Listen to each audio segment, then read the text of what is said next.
Assalamualaikum warahmatullahi wabarakatuh. Selamat siang, sahabat Pramita di seluruh Indonesia.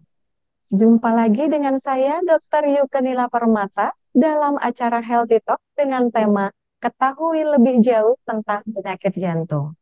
Tema kita pada pagi hari ini untuk memperingati Hari Jantung Sedunia pada tanggal 29 September tahun 2024. Hari ini kita sudah didampingi oleh narasumber kita, yaitu Dr. Hot Yuliani, spesialis jantung dan pembuluh darah. Beliau menyelesaikan S1 Pendidikan Dokter di Universitas Andalas pada tahun 2010 hingga 2016. Kemudian melanjutkan pendidikan dokter spesialis di Universitas Andalas pada tahun 2020 hingga 2024. Dan saat ini beliau bekerja di Klinik Hasna Medika Majalengka dan Subang. Baiklah sahabat Pramita, kita sapa dulu narasumber kita pada hari ini. Dr. Fatma Yuliani, apa kabar dok? Baik, Dokter Yuke. Selamat siang, sahabat Pramita. Assalamualaikum warahmatullahi wabarakatuh. Waalaikumsalam warahmatullahi wabarakatuh. Baiklah, sebelum kita mendengarkan paparan materi dari narasumber kita, yaitu Dr. Fatma Yuliani, spesialis jantung dan pembuluh darah, saya harapkan untuk sahabat Pramita di seluruh Indonesia agar tetap stay hingga acara ini berakhir.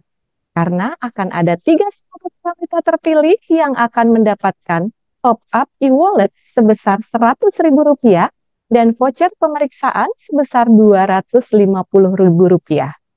Baiklah sahabat Pramita, tibalah saatnya kita mendengarkan materi dari Dr. Fatma Yuliani, spesialis jantung dan pembuluh darah. Kepada beliau, saya persilahkan. Baik, terima kasih atas kesempatan yang diberikan. Saya ulangi lagi ya. Assalamualaikum warahmatullahi wabarakatuh. Selamat siang, sahabat Pramita semuanya. Perkenalkan, saya Fatma Yuliani, dokter spesialis jantung dan pembuluh darah. Siang ini kita ada Healthy Talk bersama sahabat Pramita semuanya mengenai kenali lebih jauh tentang penyakit jantung. Jadi sebenarnya apa sih penyakit jantung tersebut? Penyakit jantung merupakan suatu kelainan atau gangguan pada organ jantung dan pembuluh darah manusia yang fungsinya dalam memompahkan darah ke seluruh tubuh itu mengalami permasalahan. Nah, di dunia angka kematian akibat penyakit jantung sendiri ada sebanyak 17,8 juta jiwa.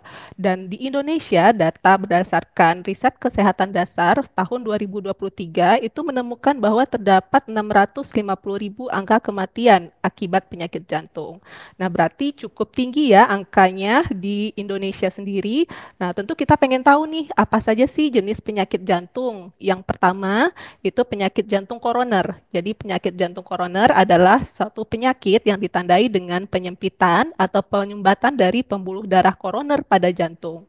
Apa penyebabnya? Biasanya itu adanya pelepasan dari plak lemak yang menumpuk di pembuluh darah jantung sehingga nanti jantung bisa menyempit ataupun tersumbat dan tidak mendapatkan nutrisi. Tentu fungsinya untuk memumpahkan darah menjadi terganggu sehingga biasanya pasien datang dengan keluhan sakit dada akibat jantungnya tidak mendapatkan suplai yang cukup baik itu oksigen maupun darah.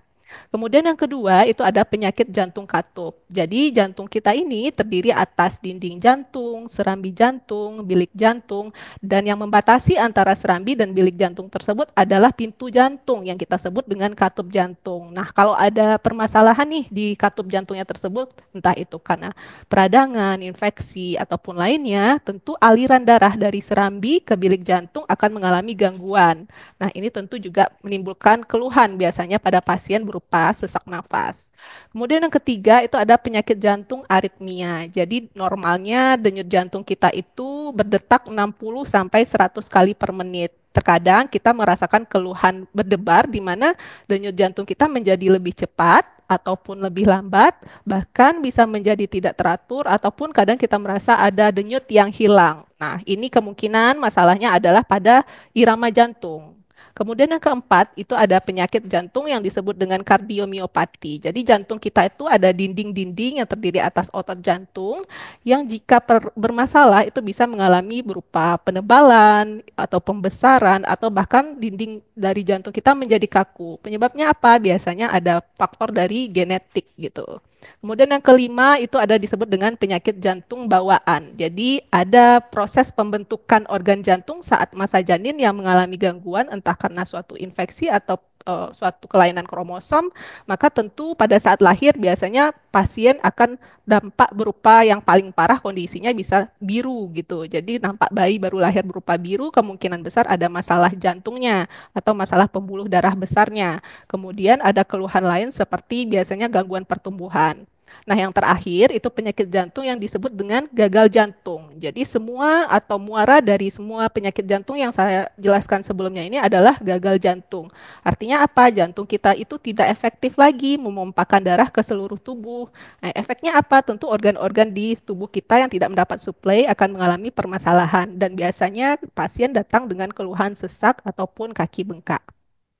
Kemudian, bagaimana saya tahu nih saya ada penyakit jantung atau tidak? Yang pertama, kita harus menilai apakah seseorang itu memiliki faktor risiko. Faktor risiko pada penyakit jantung itu ada dua, ada yang bisa kita modifikasi dan ada yang tidak bisa kita modifikasi.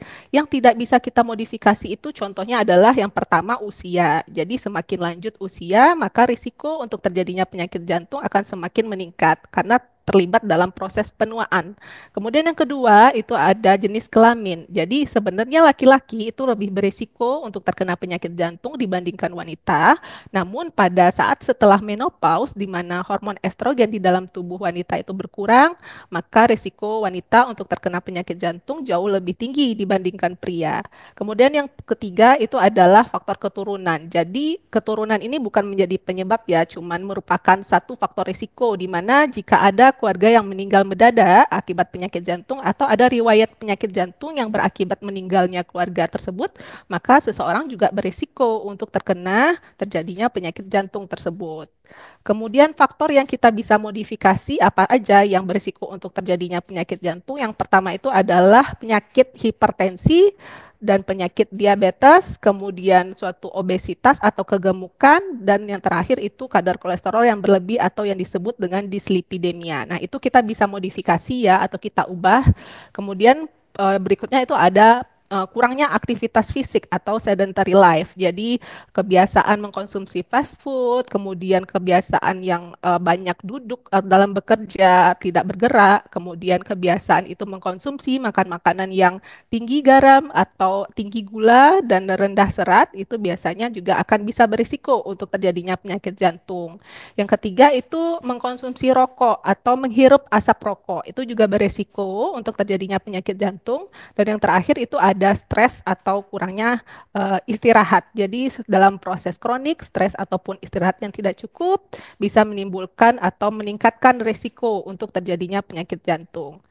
Kemudian kalau kita ada faktor resiko nih, kita taunya kita penyakit jantung itu gimana ya? Jadi yang pertama, kita bisa melakukan pemeriksaan diri ke dokter, kemudian kita melakukan pemeriksaan penunjang. Nah, pemeriksaan penunjangnya bisa berupa pemeriksaan rekam jantung, bisa berupa pemeriksaan foto ronsen torak atau dada, kemudian bisa pemeriksaan laboratorium untuk menilai faktor risiko tadi, apakah kadar gula darah penderitanya tinggi atau kadar enzim jantungnya meningkat kalau dia sedang serangan jantung atau kadar kolesterolnya juga meningkat gitu. Kemudian pemeriksaan berikutnya bisa berupa pemeriksaan stres atau treadmill test, jadi dikasih beban pada jantung. Kemudian kita bisa melakukan pemeriksaan USG jantung atau echo kardiografi untuk menilai fungsi jantung dan bisa pemeriksaan lebih advance lainnya seperti pemeriksaan kateterisasi jantung, CT scan jantung ataupun MRI pada jantung. Kemudian kalau kita terkena nih, biasanya gejalanya apa ya? Jadi kalau pasien-pasien yang dengan penyakit jantung biasanya keluhannya nyeri dada ataupun bisa sesak nafas, bisa juga keluhannya itu berdebar-debar atau yang terakhir bisa berupa kaki bengkak. Tapi biasanya disertai juga dengan keluhan-keluhan lain seperti adanya keringat dingin, mual dan muntah gitu. Untuk penyakit jantung sendiri mungkin sekian dulu ya, Dokter Yuke. Nanti kita dari tanya jawab aja mengenai infonya. Baik, Dok. Terima kasih, Dok, atas paparan materi terkait penyakit jantung. Mungkin sahabat Pramita di sini ingin mengupas tuntas tentang penyakit jantung ini. Akan kita lanjutkan dengan sesi diskusi ya, Dok ya. Ya, baik. Oke, Dok. kira-kira tadi sempat dijelaskan nih, ada faktor resiko juga sempat dijelaskan ya dok ya. Sebenarnya penyakit jantung ini apa sih dok? Ya, jadi segala sesuatu yang atau Mm-mm, kondisi yang mengakibatkan dari organ di jantung dan pembuluh darah mm-mm, kita itu mengalami gangguan atau kelainan sehingga nanti fungsinya yang untuk memompahkan darah ke seluruh tubuh itu terganggu. Jadi apapun lah kondisi yang menyebabkan pompa jantung kita nggak good, nggak bagus sehingga mm-mm. fungsinya ke seluruh tubuh itu akan mengalami permasalahan gitu. Oke, jadi fungsinya si jantung ini akan bermasalah gitu ya dok ya, kalau Iya, misalnya kita terkena penyakit jantung gitu ya dok ya. Nah, benar. untuk penyebab utamanya ini sebenarnya apa sih dok dari penyakit jantung ini dok? Mungkin bisa dijelaskan kepada Iya. sahabat Pramita nih di seluruh Indonesia. Iya, jadi penyebab utama penyakit jantung tadi ya sesuai dengan jenisnya ya. Kalau dia penyakit jantung koroner, penyebabnya ada karena penyempitan ataupun Mm-mm, penyumbatan dari pembuluh darah jantung. Kalau dia mm-mm, penyakit jantung katup, penyebabnya karena katup jantungnya yang mengalami kerusakan ataupun mengalami peradangan ataupun mm-mm, infeksi. Nah, kemudian kalau dia penyakit jantung aritmia, ada masalah dalam kelistrikan jantungnya sehingga denyut jantungnya bisa menjadi tidak teratur, bisa menjadi lebih cepat ataupun lebih lambat karena bisa juga karena adanya masalah penyempitan tadi atau masalah lainnya gitu. Kemudian yang terakhir kalau yang untuk penyakit jantung bawaan itu pada saat proses pembentukan organ jantungnya. Jadi pada saat janin bisa karena ibunya terinfeksi TORCH atau kelainan kromosom lainnya yang membuat struktur untuk terbentuknya daerah-daerah di jantung baik itu karena sekatnya atau katupnya itu menjadi terganggu gitu. Jadi biasanya pasien datang dengan keluhan yang berat itu bisa berupa biru gitu. Ya, jadi penyebabnya sebenarnya banyak ya dok ya untuk penyakit jantung ini ya dok ya. Tadi Iya, juga pada saat paparan materi sempat dijelaskan ada faktor resiko yang bisa dimodifikasi dan faktor resiko yang tidak bisa dimodifikasi ya dok ya. iya, Nah, benar. untuk faktor resiko yang bisa dimodifikasi ini bagaimana sih dok cara memodifikasinya? Contoh misalnya kita ini sudah kolesterolnya tinggi nih dok, karena kolesterol tinggi tadi sempat disebutkan bahwa itu sebagai faktor resiko terhadap penyakit jantung ya dok ya. Benar. Nah, kira-kira untuk eh, cara memodifikasinya ini seperti apa sih dok? Cara untuk menghindari agar kita ini nggak terkena nih kolesterol tinggi itu seperti apa? Baik, ada yang dikenal dengan istilah cerdik patuh ya. Jadi faktor risiko yang kita bisa modifikasi ini kita lakukan perilaku hidup yang disebut dengan cerdik patuh. Yang pertama itu C-nya, C cek kesehatan kepada dokter atau secara teratur. Jadi kita lakukan pemeriksaan rutin, baik itu pemeriksaan tekanan darah ataupun medical check up seperti pemeriksaan laboratorium, termasuk di sini adalah pemeriksaan kolesterol gitu. Kemudian yang untuk E-nya, enyahkan asap rokok. Jadi kan tadi faktor risiko yang bisa dimodifikasi itu adalah mengkonsumsi rokok ataupun menghirup asap rokok. Jadi rokok itu sendiri mengandung zat-zat terutama di sini nikotin dan tar ya yang bersifat bisa meningkatkan tekanan darah dan denyut jantung yang bisa berakibat efeknya kepada gangguan dari fungsi jantung gitu. Kemudian yang R-nya itu adalah rutin berolahraga atau rajin berolahraga. Jadi kan tadi faktor risiko yang bisa dimodifikasinya itu mageran ya. Jadi kalau kita rutin berolahraga kurang lebih 150 menit dalam seminggu atau 30 menit per kali, itu kita bisa mengurangi resiko untuk terjadinya penyakit jantung.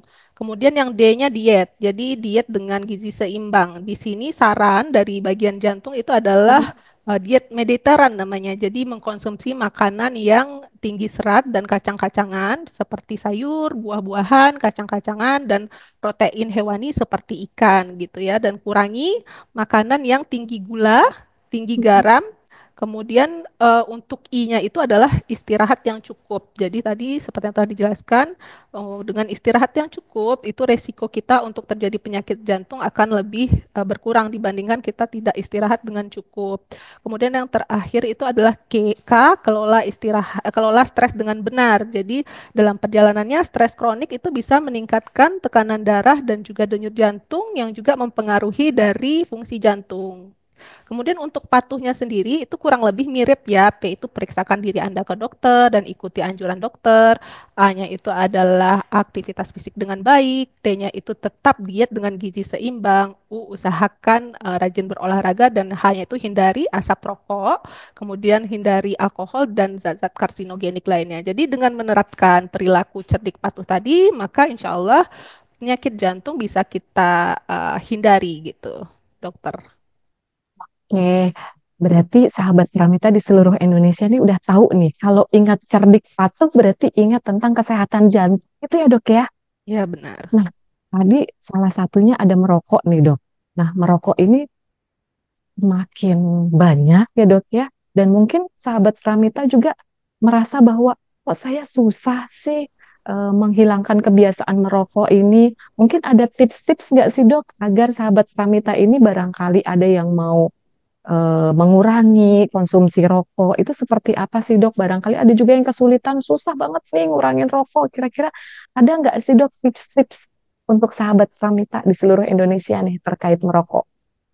Baik, terkadang ada juga yang berpikir bahwa dengan mengalihkan merokok menjadi rokok elektrik juga berpikir bahwa oh itu bagian dari mengurangi upaya untuk terpapar racunnya rokok. Padahal sebenarnya rokok elektrik pun juga berbahaya ya. Saya mau kasih tahu di sini bahwa rokok elektrik itu tetap ada kandungan nikotin dan tarnya kan yang fungsinya itu sebagai peningkat tekanan darah ataupun peningkatan denyut jantung itu masih ada sehingga dengan Anda mengkonsumsi rokok biasa dan rokok elektrik, justru yang rokok elektrik ini yang lebih berbahaya karena dia variasi rasanya banyak. Jadi mungkin kalau untuk lebih apanya lebih diminati oleh banyak orang gitu. Jadi bagaimana sih upayanya sebenarnya untuk mengurangi dari konsumsi rokok? Yang pertama tentu ada ikhtiar. Jadi ada ikhtiar emang pengen berhenti merokok. Jadi nggak bisa cuman hanya karena dinasehati orang atau karena udah ada sakitnya, terus dari dirinya sendiri nggak ada niat untuk berhenti merokok. Kemudian kalau pasiennya itu sudah terkena penyakit jantung, maka haram hukumnya untuk merokok. Jadi emang mau nggak mau harus berhenti merokok. Bagaimana cara bisa berhenti? Kita harus edukasi pasiennya. Kalau terutama pada tim medis itu kita kasih tahu resikonya. Resikonya pasien bisa henti jantung karena efek dari penyumbatan pembuluh darah akibat konsumsi rokok tadi. Jadi kalau ini mungkin dalam kondisi yang sedang masih bersyukur, alhamdulillah masih diberikan kesempatan untuk hidup gitu. Nanti risiko lebih lanjutnya bisa tersumbat total, bisa berhenti jantungnya. Nah, jadi kan agak sedikit tanda kutip menakuti pasien dengan kondisi tersebut, maka insya Allah kondisinya bisa dihentikan atau mengkonsumsi rokoknya bisa dihentikan gitu pada penderita yang emang sudah terkena penyakit jantung. Tapi kalau yang lagi belum nih, dok saya kan belum terkena penyakit jantung, lalu kenapa saya harus berhenti gitu. Jadi kita kasih edukasi mengenai risiko-risiko terjadinya penyakit jantung, kemudian kita sarankan untuk mengkonsumsi rokok itu turun secara perlahan. Jadi misalnya dia biasa mengkonsumsi 1 bungkus per hari, kita bisa sarankan untuk bulan ini dikurangi setengah bungkus, kemudian bulan depan dikurangi jadi 1/4 bungkus, berikutnya sampai dia benar-benar stop. Jadi bertahap gitu untuk pengkonsumsian rokoknya. Kemudian diganti konsumsi rokoknya itu dengan jenis makanan lain, tapi yang biasanya berupa permen ya, tapi kita cari permen yang nggak ada kandungan gulanya gitu. Jadi diganti dengan jenis lain yang sesuai dengan kebutuhan pada saat dia merokok. Jadi misalnya dia tiap pagi merokok, jadi diganti dengan permen gitu. Dan yang terakhir itu emang harus ada support dari keluarganya sendiri. Jadi keluarganya juga harus mengingatkan bahwa merokok itu nggak hanya merugikan dia untuk beresiko terkena penyakit jantung, bahwa orang sekitarnya juga bisa terinfeksi paru-parunya, bisa terkena kanker paru gitu. Jadi emang harus disupport juga oleh keluarganya untuk bisa berhenti dari kondisi smoking gitu atau merokok gitu dokter. Oke dok, ini mungkin bermanfaat sekali untuk sahabat Pramita ya dok ya, yang akan mengurangi rokok mungkin. Padahal harga rokok di Indonesia sudah lumayan mahal ya dok ya, tapi Iya, tetap konsumsinya tetap masih tinggi gitu ya dok ya. Nah ya semoga benar. penjelasan dari dokter Fatma ini bisa bermanfaat untuk sahabat Pramita yang mempunyai niat untuk mengurangi rokok gitu. Nah untuk cerdik patuh ini salah satunya juga tadi ada olahraga rutin ya dok ya. Benar, benar Nah dokter. menarik nih dok, kebetulan saya juga suka olahraga dok. Nah kira-kira idealnya itu dalam seminggu itu kita berolahraga tuh berapa kali sih dok? Iya, untuk benar. mengurangi resiko penyakit jantung nih? Untuk memodifikasinya, disarankan berdasarkan guideline dari Eropa Mhm. itu berolahraga 5 sampai 7 kali dalam seminggu dengan durasi 30 menit per kalinya. Jadi kurang lebih ada 150 menit minimal dalam seminggu. Untuk olahraganya itu kita bisa yang ringan-ringan, yang aerobik boleh juga, yang ringan-ringan seperti jalan pagi ataupun jogging bisa, kemudian bisa goes atau sepedaan atau pokoknya yang dalam intensitas moderate. Atau kalau misalnya mau intensitas berat atau yang kita sebut vigorous itu bisa dengan waktu yang setengahnya yaitu 75 menit dalam seminggu. Jadi kalaupun mau yang dengan ringan itu kita disarankan 150 menit 5 sampai 7 kali dalam seminggu. Kemudian bisa kalau misalnya yang sanggup untuk intensitas yang agak beratnya atau vigorousnya itu 75 menit durasinya gitu, Dok. Yang nggak usah yang ribet-ribet, jalan pagi aja gitu, atau misalnya sepedaan aja gitu. Oke, jadi memang ada idealnya ya udah kayak kita olahraga dalam frekuensinya, kemudian berapa lamanya gitu. Tidak boleh juga olahraga yang terlalu berlebihan ya dok ya, karena mau mengurangi resiko penyakit jantung, olahraga satu harinya 2 jam sampai 3 jam gitu. Enggak juga begitu Benar. ya dok ya. Yang Ya, penting itu adalah konsisten dan rutin. Mungkin begitu ya dok ya.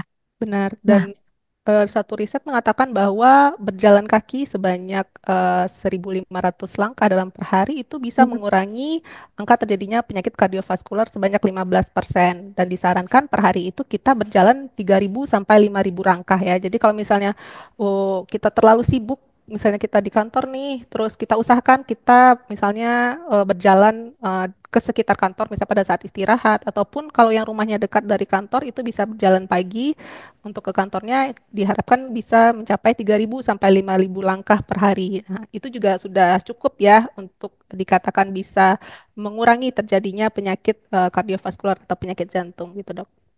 Oke, wah menarik sekali ini. Saya juga mulai belajar nih olahraga rutin nih dok. Dok, kalau obesitas itu juga merupakan salah satu faktor resiko ya dok ya terhadap penyakit jantung dok. Ya, jadi obesitas ini merupakan suatu kondisi di mana Mhm. berat badan kita berlebih ya. Kalau dalam penghitungannya itu dengan indeks massa tubuh, biasanya lebih dari 30 kilogram per meter persegi. Normalnya sih yang diharapkan itu adalah 20 sampai 25 kilogram per meter persegi. Jadi jika ada sahabat Pramita semua yang berlebih berat badannya, targetkan indeks massa tubuhnya 20 sampai 25 kilogram per meter persegi. Biasanya penyebabnya apa? Ya karena mengkonsumsi makanan yang tadi saya bilang fast food tadi ataupun sedentary life jadi sehingga kadar lemak atau lemaknya menumpuk di dalam tubuh dan menjadi berlebih gitu ya terutama di berat badannya.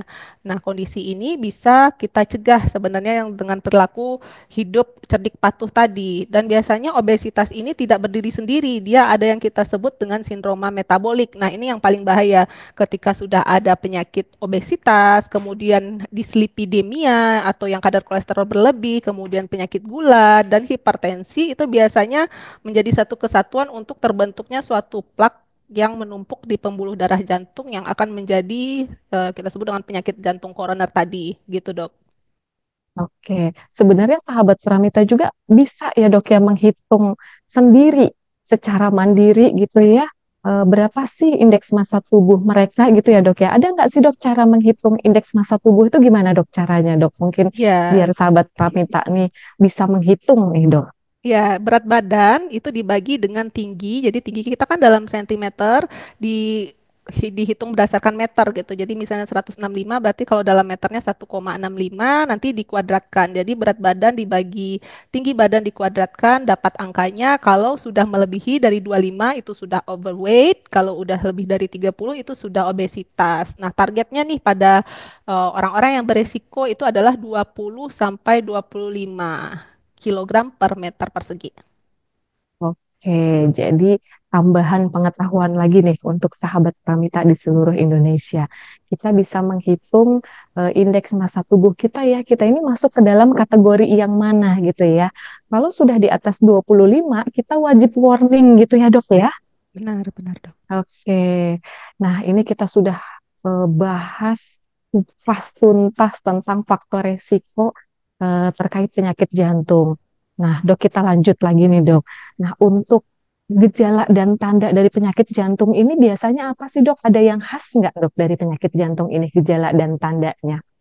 Tergantung ya, kalau penyebabnya karena ada penyempitan tadi, biasanya Hmm. keluhannya sakit dada atau nyeri dada gitu. Kalau misalnya dia ada masalah katup jantung ataupun masalah gagal jantung, biasanya pasien datang dengan keluhan sesak nafas. Yang membedakannya dengan penyakit paru itu biasanya sesak nafasnya tidurnya itu nggak bisa flat, jadi bisa dua Mhm. bantal atau tiga bantal, kemudian mendadak terbangun tengah malam karena sesak, dan kalau beraktivitas fisik itu agak jauh dikit atau agak berat dikit itu sesak atau capek. Nah, itu ada triasnya untuk sesak pada penyakit jantung.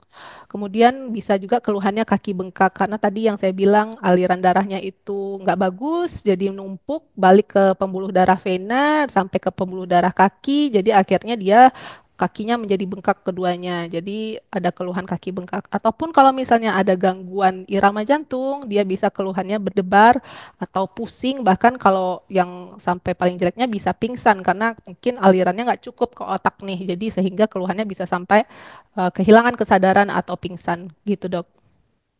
Oke, jadi banyak ya, dok, ya, tanda dan gejalanya. Mungkin bisa nyeri dada sebelah kiri sampai tembus ke lengan kiri belakang ya, dok, ya. Nah, ini kan yang beredar di masyarakat nih, dok. Orang dengan mati mendadak, meninggal mendadak itu udah pasti penyakit jantung. Kemudian bisa juga disebut angin duduk gitu ya, dok, ya. Sering nih saya dengar angin duduk gitu ya. Nah, kira-kira beda nggak sih, dok, antara serangan jantung dan gagal jantung ini, dok? Oh, kalau serangan jantung dan gagal jantung ya, itu dua manifestasi yang berbeda atau gejala yang berbeda, di mana kalau yang disebut dengan serangan jantung itu biasanya kondisi ya ada penyumbatan di pembuluh darah jantung yang kalau tadi saya bilang jantung itu dikasih makan sama pembuluh darah koroner. Mhm. Nah, ketika yang ngasih makannya itu mati gitu atau Mhm. ada yang nggak ngalir darahnya sehingga nanti gerakannya berkurang, jantung kita itu menjerit, keluhannya berupa sakit dada.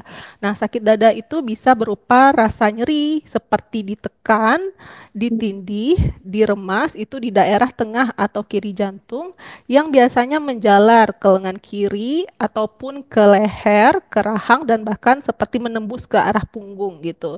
Jadi biasanya juga disertai dengan keluhan keringat dingin, mual muntah karena refleks dari hormon simpatisnya yang aktif gara-gara ada mati nih jaringan di jantungnya. Nah, itu biasanya gejala dari serangan jantung. Kalau gejala dari gagal nafas itu bisa dalam proses kronik ataupun akut, biasanya pasiennya itu nafasnya menjadi cepat dan biasanya keluhannya berupa sesak nafas ataupun keluhannya gampang capek. Jadi saya jalan 200 meter, Dok, saya udah capek banget, Dok, rasanya nafas saya ngos-ngosan, terus kaki saya, Dok, bengkaknya nggak sembuh-sembuh gitu, bengkak terus gitu. Jadi keluhannya biasanya berupa adanya sesak nafas ataupun kaki bengkak gitu. Jadi beda ya, itu merupakan manifestasi yang berbeda antara serangan jantung dan gagal jantung gitu, Dok. Oke, dok, ada nggak sih cara mendeteksi dini nih bahwa saya ini sebenarnya kena penyakit jantung atau enggak gitu? Ada nggak sih, dok, cara untuk mendeteksinya, dok? Iya, itu istilah kitanya screening ya. Jadi Mhm. di era yang udah sangat bagus ini, yang udah high tech ini, ya kita sadar diri aja gitu. Misalnya sehari-hari kita hidupnya sedentary life, kemudian ternyata orang tua kita memiliki faktor resiko seperti diabetes, hipertensi ya. Kita sadar diri untuk memeriksakan diri ke dokter, bisa melalui pemeriksaan medical check up ataupun kita melakukan pemeriksaan fisik terlebih dahulu kepada dokter. Nanti di medical check up itu akan dinilai semuanya, baik dari pemeriksaan labor ataupun pemeriksaan penunjang seperti ronsen ataupun pemeriksaan EKG tadi. Gitu, Dok. Oke, jadi ada cara untuk mendeteksi dini ya, dok, ya, termasuk rutin medical check ya, dok, ya, mungkin ya, dok, ya. Ya, Nah, boleh bisa. oke, idealnya itu berapa setahun sekali atau berapa bulan sekali sih, dok? Kita itu harus melakukan medical check up.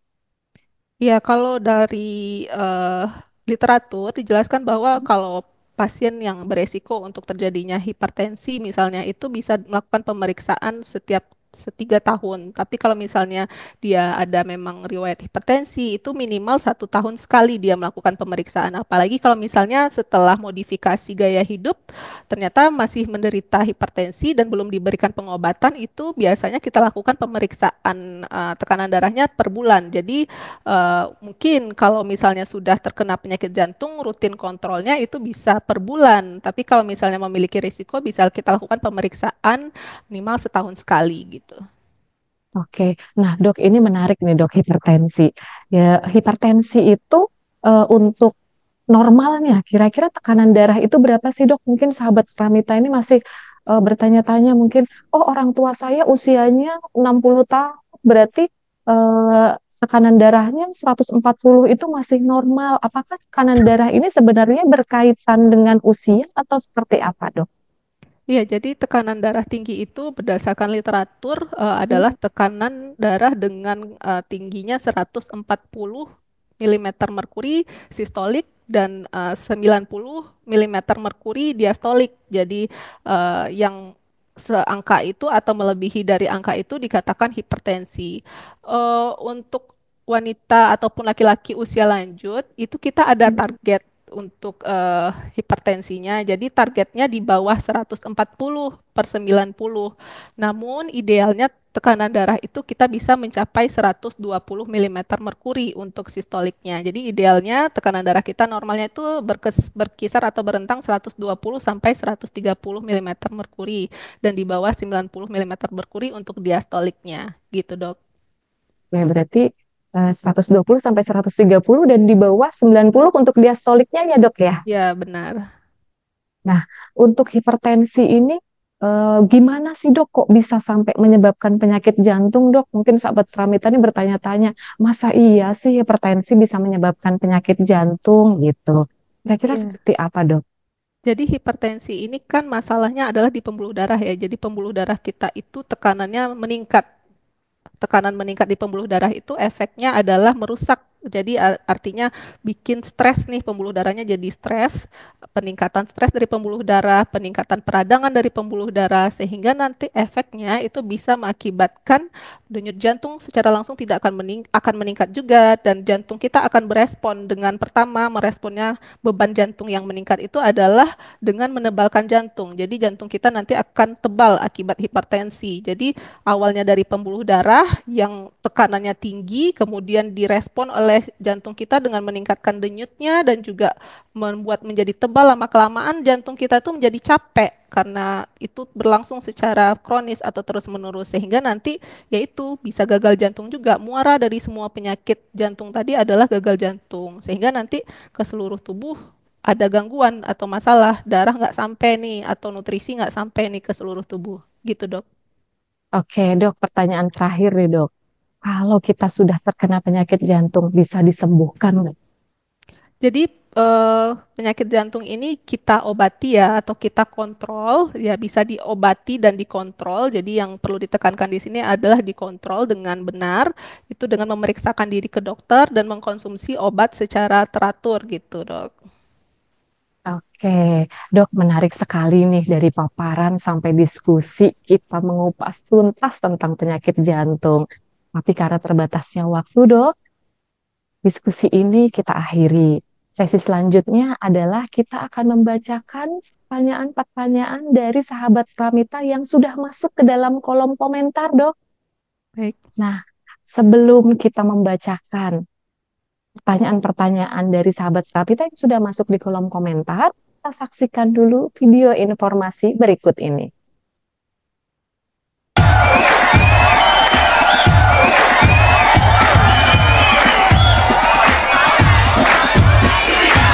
Together, together, together, everyone. Together, together, come on, let's have some fun. Together, we're there for each other every time. Together, together, come on, let's do this right. We're all in this together.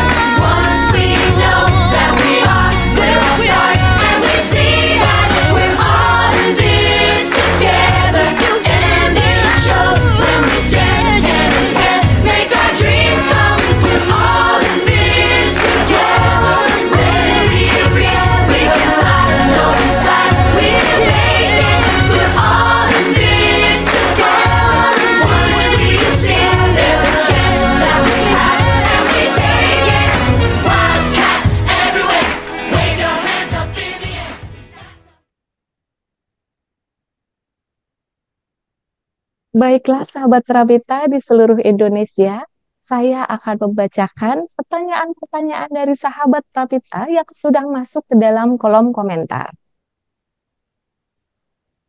Untuk pertanyaan pertama, Dok, Ya.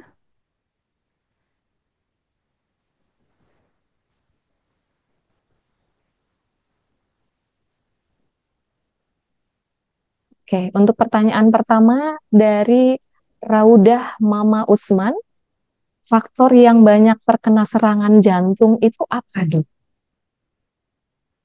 Baik, faktor yang saya jawab ya. Baik, Baik, Dok. Ibu Raudah, jadi namanya bagus banget ya. Faktor yang banyak terkena serangan jantung yang paling sering itu adalah hipertensi, diabetes, obesitas atau kegemukan dan kadar kolesterol yang berlebih. Nah, itu yang paling sering menjadi momok serius bagi masyarakat yang bisa meningkatkan risiko untuk terjadinya penyakit jantung, terutama yang paling sering di Indonesia itu adalah penyakit jantung koroner. Oke, sudah terjawab ya, Ibu Raudah. Kemudian pertanyaan kedua dari Nimazler, apa yang menjadi perbedaan pada gejala penyakit jantung bawaan dan jantung koroner, Dok? Baik, saya jawab ya, Dok.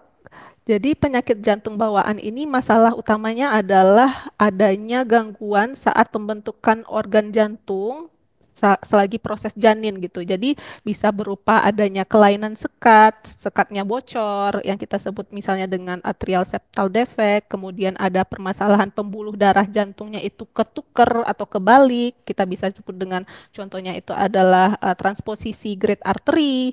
Nah, biasanya keluhannya tuh kalau yang berat bisa langsung nampak pada saat lahir.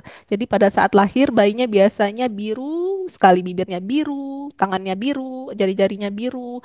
Nah, ataupun keluhannya saat menyusu itu sering berhenti. Ataupun kalau yang tidak nampak keluhannya, dia kan nggak harus selalu nampak yang berat saja yang nampak. Yang tidak nampak pada saat lahir itu dalam perjalanan pertumbuhan anaknya, misalnya nih anaknya dikasih nutrisi bagus, semua bagus, imunisasi lengkap, tapi anaknya sering mengeluh pertumbuhannya terganggu atau infeksi saluran nafas yang berulang-ulang, yang sudah diobati tetap muncul lagi, padahal nggak terpapar infeksi ataupun apa, tapi masih berulang-ulang infeksi saluran nafasnya.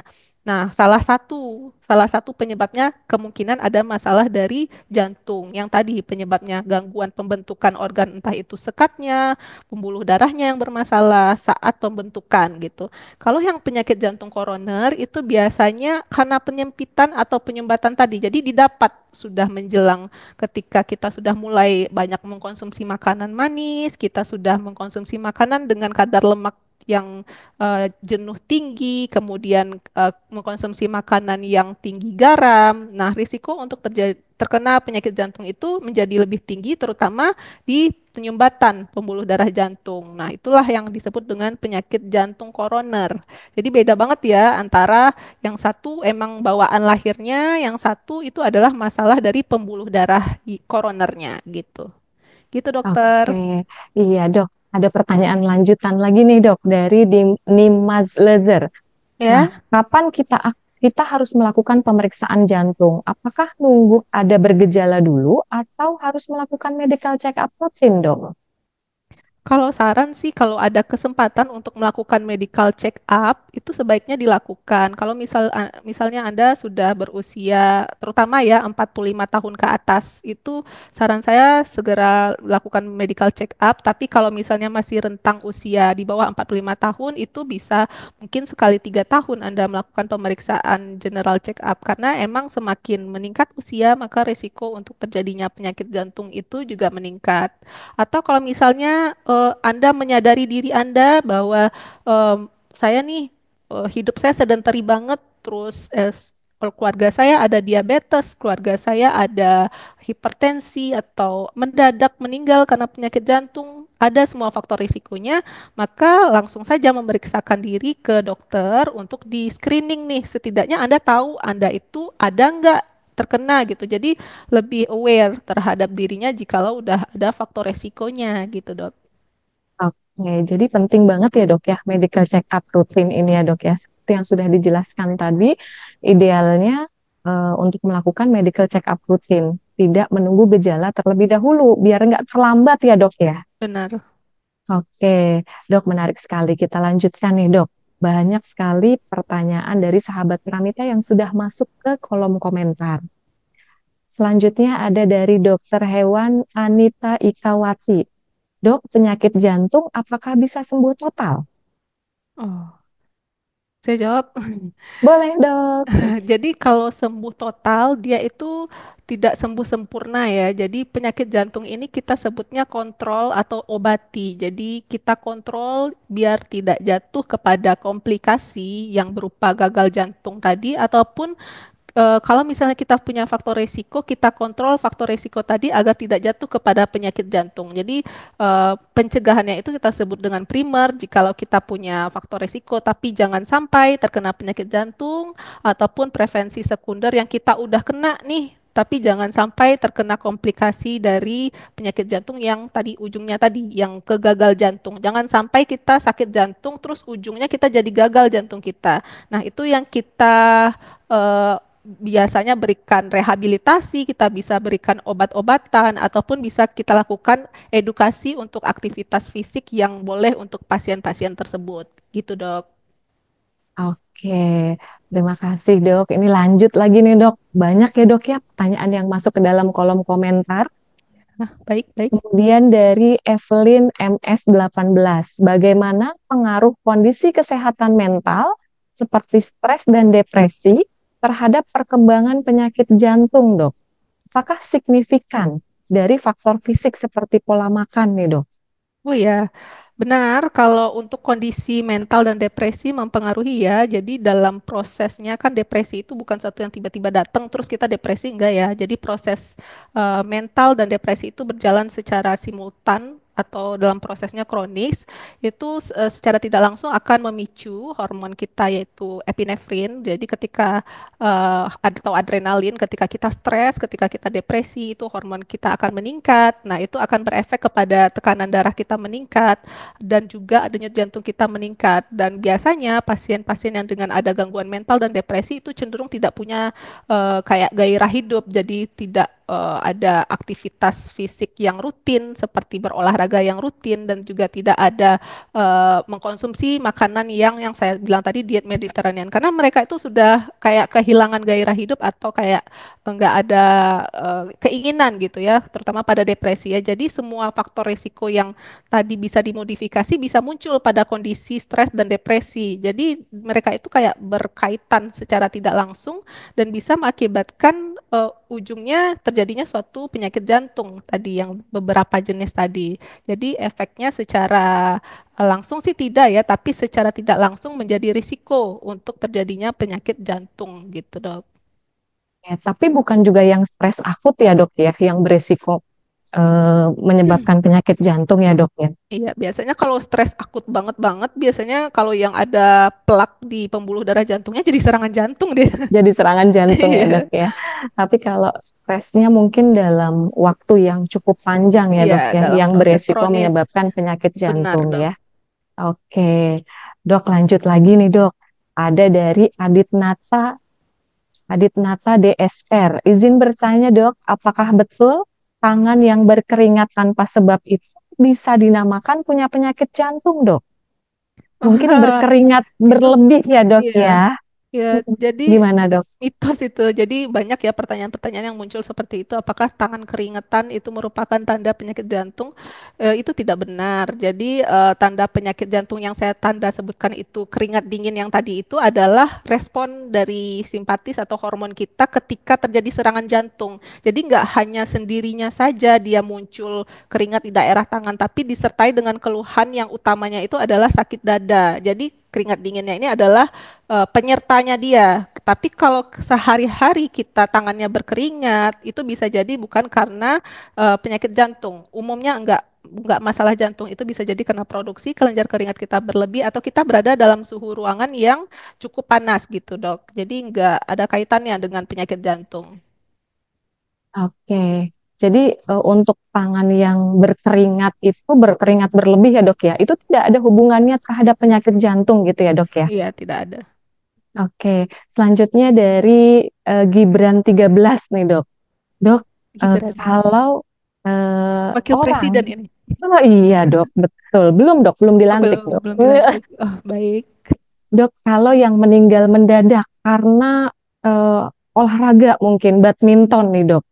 Ya, Padahal sebelumnya tidak ada riwayat eh, EKG-nya bagus, benar. kolesterolnya oke, hipertensi juga tidak ada. Tiba-tiba dia bisa meninggal mendadak pada saat bermain badminton. Apakah itu juga termasuk dalam serangan jantung atau seperti apa dok? Jadi kalau misalnya meninggal mendadak ini bisa beberapa macam ya, tapi yang dari secara epidemiologi atau secara dari hasil penelitiannya itu yang banyak penyebabnya ya memang karena serangan jantung. Tapi biasanya penyebabnya memang kemungkinan besar sudah ada plak yang terbentuk, plak yang kita sebut dengan plak ateroma tadi di pembuluh darah jantung, dan plak itu yang pecah atau ruptur istilah medisnya yang akan menyumbat seluruh pembuluh darah jantung sehingga jaringan jantung tuh mati. Jadi jantung tuh nggak bergerak karena nggak dikasih makan. Nah itu yang paling sering, tapi tidak selalu. Jadi penyebab dari meninggal mendadak itu adalah penyakit jantung koroner atau serangan jantung gitu ya. Bisa jadi karena ada masalah gangguan irama jantung. Jadi ada berbagai atau beberapa macam gangguan irama jantung yang bisa menimbulkan jantung itu berdenyut secara sangat cepat dan menimbulkan henti jantung gitu. Jadi ada kelainan-kelainannya. Mungkin nanti untuk mengetahui kita ada beresiko atau tidaknya, yaitu gunanya untuk pemeriksaan rutin seperti pemeriksaan EKG ataupun pemeriksaan lainnya seperti pemeriksaan echo atau enzim jantung ataupun pemeriksaan advance lainnya dari jantung gitu. Atau pemeriksaan lain juga selain EKG juga ada yang kita sebut dengan Holter monitoring atau pemeriksaan lain yang terkait dengan irama jantung. Banyak pemeriksaan yang lebih baik memeriksakan diri ke dokter jantung kalau misalnya memang curiga ada permasalahan tersebut gitu, Dok. Oke, oke. Jadi belum tentu penyakit jantung ya dok ya itu tuh ya. Oh, yang kalau untuk meninggal mendadak selain penyakit jantung juga ada masalah lain kan Banyak bisa ya. jadi juga ada stroke juga yang bisa juga berujung Betul, pada betul. meninggal gitu, Dok. Ya. Oke, lanjut lagi nih dok. Wah, masih banyak ini pertanyaan-pertanyaan dari sahabat Pramita yang masuk ke dalam kolom komentar. Ya, Dari silahkan. Cecilia_Nelly. Dok, apa saja gejala umum yang dirasa kalau orang ada penyakit jantung? Dan bagaimana penanganan sederhana di rumah tanpa ada efek samping, dok? Penanganan di rumah dengan efek samping kayak minum obat ya. Minum obat. Iya, jadi kalau misalnya yang paling khas sih dua itu ya, sakit dada sama sesak nafas. Sakit dada di jantung tuh emang beda, agak lain emang. Dia sakit dadanya itu berat di tengah atau di kiri yang menjalar. Menjalarnya itu bisa ke lengan, bisa ke leher, atau bisa ke rahang, atau ke punggung yang disertai dengan keringat dingin atau mual muntah, rasanya seperti diremas atau ditekan gitu, atau ditindih. Dan kemudian kalau gejala sesak nafasnya yang saya bilang triasnya tadi, itu kalau misalnya dia jalan jauh banget, nggak jauh banget juga sih, maksudnya jalan jauh itu capek. Kemudian yang kedua dia tidur itu biasanya nggak bisa satu bantal, harus tinggi dan terbangun tengah malam mendadak karena sesak gitu. Biasanya sih gejala jantung itu yang dua itu ya, tapi bisa disertai gejala lain yang tadi berdebar ataupun kaki bengkak gitu, Dok. Oke, dok, terima kasih nih sudah menjawab pertanyaan-pertanyaan dari sahabat Pramita yang masuk ke kolom komentar. Sebenarnya masih banyak nih, dok, pertanyaan-pertanyaan yang masuk ke kolom komentar. Tapi karena keterbatasan waktu, mohon maaf kepada sahabat Pramita yang belum saya bacakan pertanyaan-pertanyaannya ya. Nanti bisa langsung kontrol ke dokter atau bisa langsung datang ke Pramita di kota sahabat Pramita tinggal. Baiklah, sebelum kita umumkan siapa saja sahabat Pramita yang terpilih mendapatkan Up e-wallet sebesar Rp100.000 dan voucher pemeriksaan Rp250.000, kita saksikan dulu video informasi berikut ini. Tenang-tenang, itu cuma acting. Hari sial emang gak ada di kalender, tapi hari bahagia bisa kita temukan di 7 Oktober. Yap, anniversary Pramita dengan penuh kejutan diskon. Gak usah repot, tinggal buka handphone. Jangan sampai absen karena promo diskonnya 37%. Aku pun langsung bergegas, terus ambil tas, lalu tancap gas. Datang ke Pramita emang udah paling pas. Pilih paket yang kita mau sampai kita puas. Masa berlaku promonya pun panjang, bisa di-booking sampai bulan depan. Tunggu. Kayaknya masih ada lagi deh. Mau ambil item tambahan mumpung diskon 25% untuk semua pemeriksaan. Lumayan kan sisa uangnya bisa buat jajan? Kalau gini kan asik, apalagi ada harga spesial untuk pemeriksaan nutrigenetik. Pemeriksaan yang baik untuk pola hidup sehat sesuai variasi genetik. Gak usah diragukan lagi, 37 tahun melayani, Pramita Lab selalu di hati.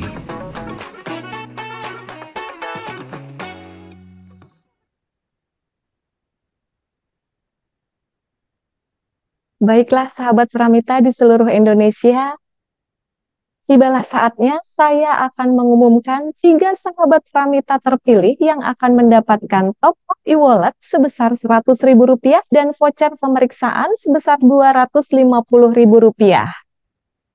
Yang pertama atas nama Cecilia_Nelly. Kemudian sahabat Pramita terpilih yang kedua atas nama Dian_3_Iswandari.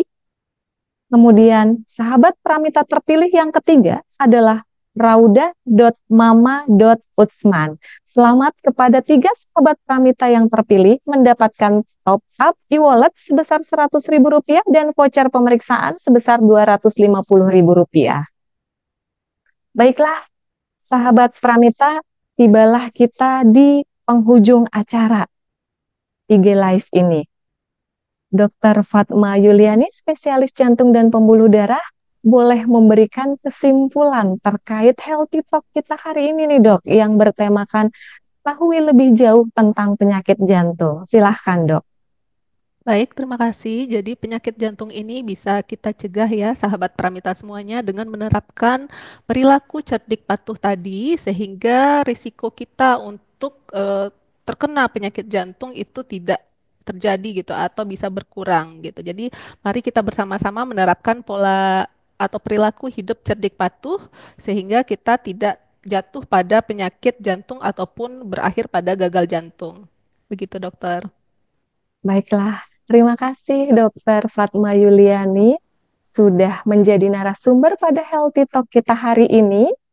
Kepada sahabat Pramita di seluruh Indonesia, jangan lupa ada promo hari ulang tahun Pramita yang ke-37.